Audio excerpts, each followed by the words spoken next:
Hello ప్రేక్షకులారా, అందరికీ నా నమస్సుమాంజలి.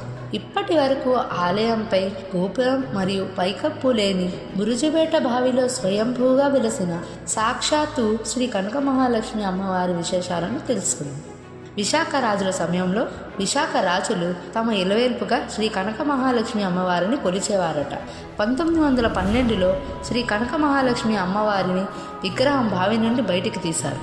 ఈ దేవాలయం రహదారి మధ్య ప్రతిష్ఠించబడినందున రహదారిని విస్తరించడానికి విశాఖ మున్సిపల్ అధికారులు విగ్రహాన్ని తొలగించి మరో చోట ప్రతిష్ఠించారు.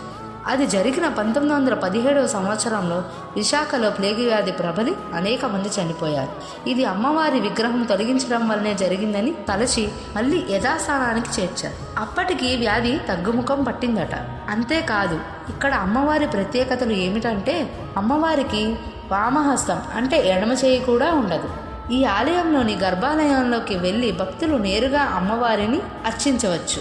మార్గశిర మాసంలో అమ్మవారికి ప్రత్యేక పూజలు, ఘనంగా బ్రహ్మోత్సవాలు జరుపుతారు. పుష్పాలంకరణతో వేద వాద్యాలతో అమ్మవారిని అర్చిస్తూ మహదానందంగా ఉత్సవాలను జరిపిస్తారు.